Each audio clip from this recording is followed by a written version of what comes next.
Chapter 34. Esselden wasn't quite as big as Danvers Crossing. It wasn't situated on a river, so there was no flour mill, and none of the associated buildings and services, such as storage silos and sack makers. Nor, of course, was there a ferry service. But it was a pleasant little village, built along the usual lines, with one main street, and houses and businesses ranged along either side. At the far end of the village, at the crest of a small hill, stood the ever-present inn. No matter how small a settlement might be, there was always a place where the locals could gather to relax and to eat and drink, and accommodation where travellers could spend the night. As before, Will asked for, and obtained, permission to sleep in the inn's stable. He had been well paid by Rob Danvers, and with the money he'd earned, he could have afforded a room at the inn. But he was maintaining the character of a wandering labourer. Such a man wouldn't waste valuable coins on fancy accommodation. A roof over the head and clean straw to bed down on were enough for such people. When it came to work, however, the news wasn't good. Jerome, the innkeeper, shook his head dubiously when Will raised the subject. "No farm work," he said. "The harvests are over, so there's no work in the fields now for a few months. And if there's any repair work to be done, most farmers do it themselves. As do I. You can ask around, of course, but don't expect too much." Will nodded glumly. "Thought as much," he said. "Well, I'll spend maybe a day or two and see what's on offer. Best get our things into the stable." He seized the handles of the handcart and put his weight to it, wheeling it into the stable yard, then into the small stable itself. He looked around, pointing to a pile of fresh straw in a bin. "Let's get some of that spread out so we can sleep on it," he said. Maddie found a wooden pitchfork and began to heave bundles of straw onto a dry portion of the hard earth floor, working so enthusiastically that a cloud of fine straw particles rose in the air, visible in the beams of sunlight that made their way through gaps in the stable wall. Aside from one elderly draught horse, the stable was unoccupied. After she had moved a suitable amount of straw, and sneezed several times in the process, Will took the pitchfork from her hand. It was mid-afternoon. By now, if Esselden was like most villages, the local children would have been released from their chores and be relaxing in the few hours of spare time they'd have before their evening tasks had to be done. Of course, in a village as small as this, there was no school. If the children had any formal instruction, it came from their parents. In most cases, that meant they had little formal learning. The ability to read and write was rare. "Why don't you head out and get to know the local kids?" he suggested. She dusted herself off, went to sneeze, then suppressed the urge with a forefinger pressed up under her nose. "Should I ask about Maurice Spoker?" she asked. Maurice Spoker was the Esselden boy mentioned in Liam's notes.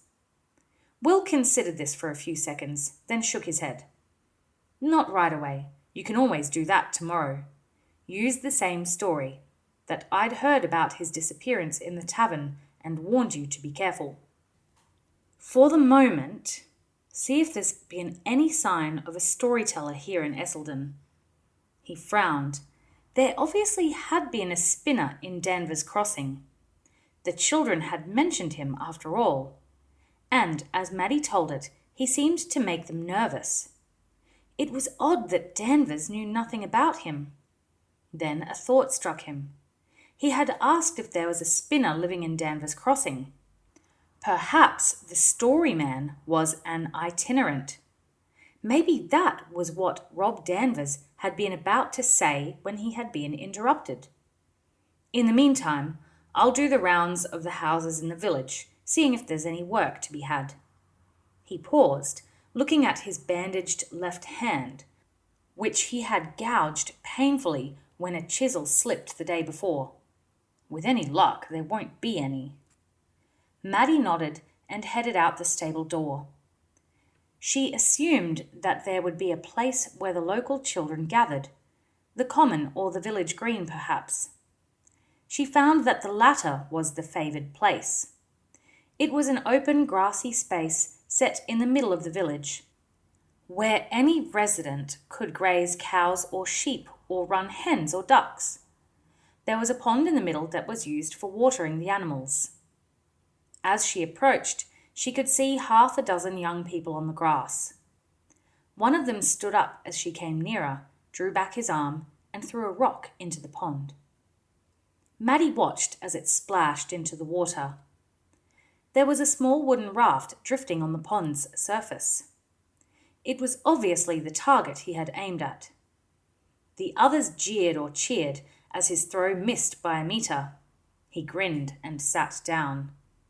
Another boy stood in his place, viewed the floating target carefully while he weighed a rock in his hand, then drew back his arm and threw. His cast went well wide of the target, and again a chorus of jeers rose from the others. He glanced back and saw Maddie approaching. He said something to the other children, and they all turned to look at her. She waved shyly and sat on the grass about 5 meters away from them, drawing her knees up. The group decided that there was no further purpose in staring at Maddie, and went back to what they had been doing. Obviously, there was a contest going on among the 4 boys in the group. A younger boy stood now and threw in his turn. His stone raised a splash a few centimeters from the target, setting it rocking. The 2 girls cheered. The other boys glared at him. The 4th boy stood and threw, but he was in too much of a hurry. His stone landed short, skipped once, then sank. The younger boy laughed. Maddie was idly fingering her sling, which she wore tied around her waist. She looked around and saw several smooth stones in the grass beside her. Picking 2 up, she rose and walked closer to the group, as the first boy stood to throw again. His throw was closer this time, and again the target was set rocking. He became conscious that Maddie was standing close by and looked at her curiously. "Good shot," she said, pointing to the target bobbing up and down in the centre of a widening circle of ripples. "Can I have a go?"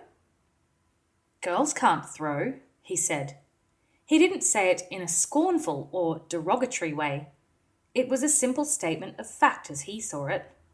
Maddie smiled. "I'm a girl, and I can throw." She had the attention of the entire group now. One of the other boys shook his head, a tolerant smile on his face. The 2 girls, she saw, were quite interested in her assertion. They didn't look as if they believed her, but they were willing to see her try, hopeful that she might live up to her claim. "Let her have a go, David," one of the girls said. The boy looked at her, then back at Maddie, and shrugged, standing aside. "Why not? But it'll cost you 2 pennigs to compete. First one to hit the target wins it all." She continued to smile at him while she reached into her belt purse and produced 2 small copper coins. She handed them to him. "You'll be sorry to lose them, I'm sure," the boy smiled. Maddie shook out the sling and set a stone into the pouch. She stepped forward quickly before anyone could see exactly what she was doing. She set her left foot forward, letting the sling hang down at the end of her extended right arm, then swung it up and over as she stepped into the shot. The rock whizzed away with enormous speed. The water around the float erupted as the rock smashed into it, sending splinters of wood and a large waterspout into the air. The village children sprang to their feet, amazed at the power and accuracy that Maddie had just shown. The youngest boy, whose throw had been the closest to the target so far, was wide-eyed as he looked at the smashed float. Then he noticed the sling dangling from Maddie's right hand. "What's that?" he said. She held the sling up for them to see. "It's a sling," she said. She smiled at them. "Don't worry, I won't take your money. I had an unfair advantage." David stepped closer. frowning as he held out a hand for the sling. She passed it to him. "It's just a few pieces of cord and a leather pouch," he said. "Yes, but it gives you a lot of extra power when you throw. Do you want to try it?" He nodded, and she showed him how to load a stone into the pouch, then stand side on, with his right arm stretched back and the sling hanging down behind him. "Let it swing back and forth a few times to get the feel," she said. "Then whip it up and over, and when it's pointing at the target, release the end." His first few attempts were wildly inaccurate, as he released either too early or too late. The stones flew high into the air above them, or splashed wildly into the pond a few meters from the bank. But gradually, he began to get the hang of it. "Try to feel as if your forefinger is pointing at the target as you release," Maddie told him. He did so, and sent a stone whizzing through the air, raising a large fountain of spray to the left of the remnants of the little raft. He turned to her with a delighted smile. "This is terrific," he said. "With a bit of practice, you'll start hitting what you're aiming at," she told him. Instantly, the young boy who had thrown closest to the raft reached out for the sling. "Let me try," he said. Maddie coached him in the correct technique, and he let fly. His cast was better than David's first attempts. He threw another 3 stones. 2 of them slammed into the water close to the shattered target. On the third, he became overeager and swung too hard.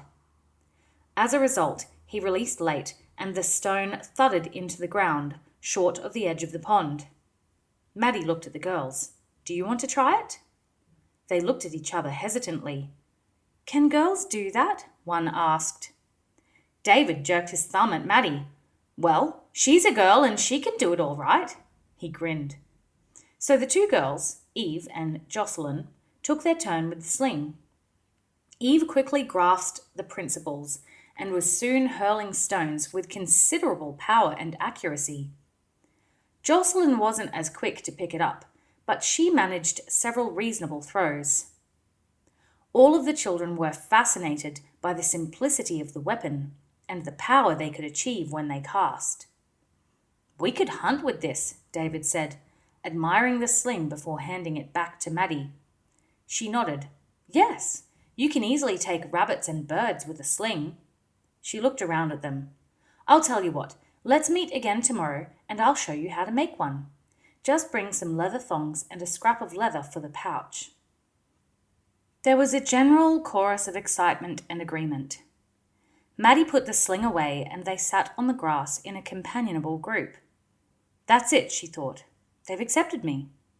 She stretched her arms over her head and let her gaze wander round the picturesque little village. "So, what do you do for entertainment here?" she asked. David shook his head, and the others mumbled incoherently.